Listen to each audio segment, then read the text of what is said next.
The power of saying no, the Stoic way to reclaim your life. Every time you say yes to something that doesn't serve you, you are saying no to yourself. Most people don't know how to say no.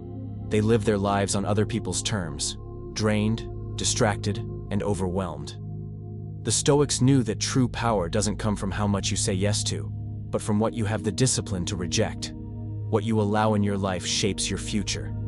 In this video, we'll break down why saying no is the key to personal power, how the Stoics used no to achieve clarity and purpose, powerful techniques to set boundaries, stop people-pleasing, and reclaim your time.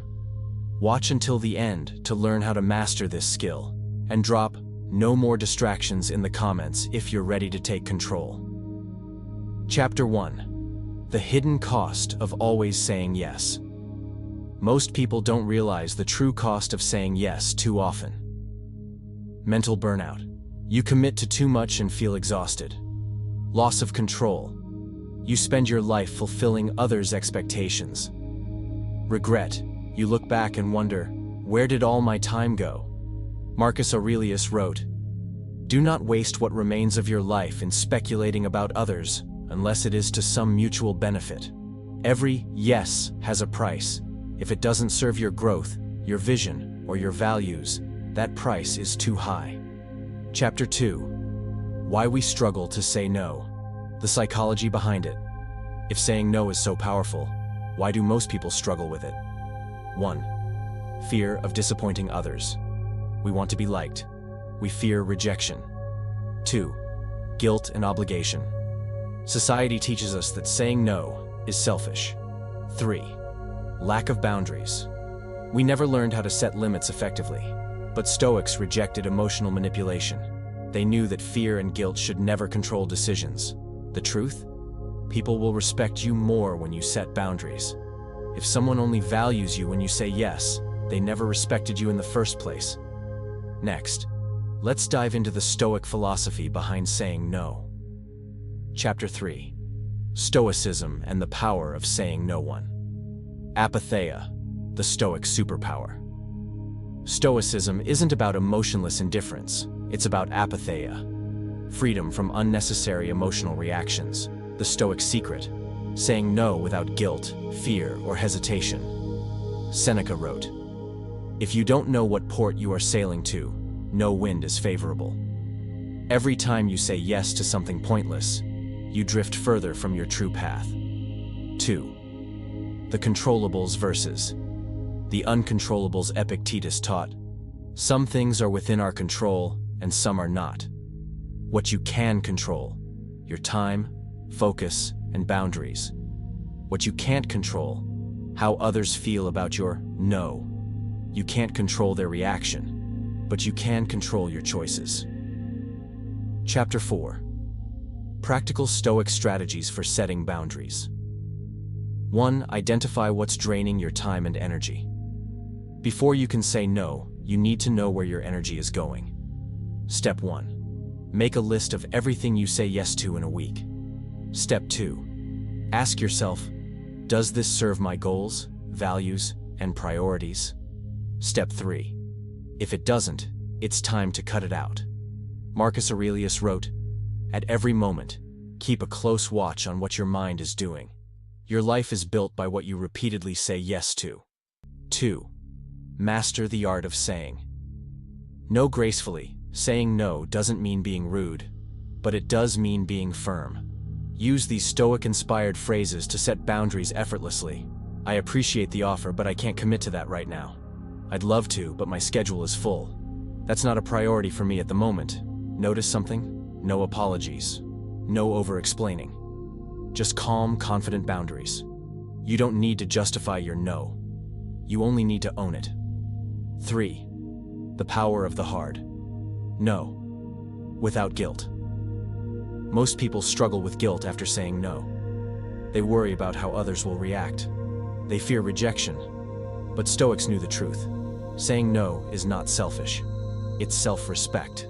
Seneca said, "People are frugal in guarding their money but waste their time. Yet time is the one thing that, once lost, you can never get back." The key to power? Only say yes when it aligns with your vision. Chapter 5. Overcoming the fear of saying no.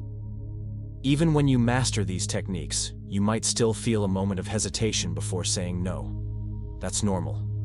Here's how to override that fear. 1. Pause. Before answering, don't say yes immediately. Take a breath. 2. Remind yourself of your priorities. Will this help you or distract you? 3. Visualize the outcome. Imagine how you'll feel if you say yes to something you don't want. Fear disappears when clarity appears. You don't need permission to protect your energy. Just say no. Chapter 6. The Yes Trap. How society conditions you to say yes. Most people are conditioned from childhood to believe that saying yes is the right thing to do. At school, saying yes to extra work makes you a good student. At work, saying yes to extra tasks makes you a team player. In relationships, saying yes keeps the peace, even when you're unhappy. The result? You become a slave to obligations that don't serve you. But the Stoics saw through this illusion. The truth: a person who cannot say no is not free. Marcus Aurelius wrote, "Waste no more time arguing what a good man should be. Be one." Being a good person doesn't mean saying yes to everything. It means living with purpose. How to escape the yes trap. 1. Pause before answering. Don't say yes immediately. 2. Ask, does this align with my values? If not, say no. Practice soft no's. Example: I appreciate the offer, but I'm focused on something important right now. Every yes is a contract with your future self. Choose wisely. Chapter 7. The Stoic Exercise of Voluntary Rejection. The Stoics believed that you must train yourself to reject what doesn't serve you. This exercise will rewire your brain to say no with confidence. The Voluntary Rejection Challenge. 7 days to Stoic strength. For the next 7 days, practice saying no to small, unnecessary things. 1. Day 1. Say no to checking your phone first thing in the morning. 2. Day 2. Say no to unnecessary social media scrolling. 3. Day 3. Say no to unhealthy food or impulse spending. 4. Day 4. Say no to small requests that drain your time. 5. Day 5. Say no to unnecessary conversations that don't serve you. 6th day. Say no to a habit that weakens your discipline. 7. Day 7. Say no to anything that distracts you from your biggest goal. Each no builds strength. Each rejection sharpens your focus. By the end of 7 days, saying no will feel like second nature. Ready for the challenge? Drop "I accept" in the comments. Chapter 8. The Final Test. When saying no becomes the hardest. Most people can say no when it's easy. But what about when it truly matters? The real test of Stoicism comes when your no is met with resistance. Saying no to your boss's unreasonable request, risking their disapproval. Saying no to toxic relationships, even when you fear being alone. Saying no to the comfort zone, choosing self-discipline over instant gratification. Seneca warned, "If you live in harmony with nature, you will never be poor. If you live according to what others think, you will never be rich." Your final Stoic test. Pick one major area of life where you're afraid to say no. Commit to setting a boundary. This week. Share your experience in the comments, because real growth happens outside your comfort zone. Remember, the strongest men are those who know what to reject. Saying no isn't about rejecting others, it's about choosing yourself. No to distractions, yes to focus. No to obligations, yes to freedom. No to wasted time, yes to self-mastery. Challenge. Look at your commitments. What can you remove? What can you say no to, starting today? Drop "no more distractions" in the comments if you're ready to take control. Subscribe to The Stoic Way for more wisdom on self-discipline, focus, and inner strength.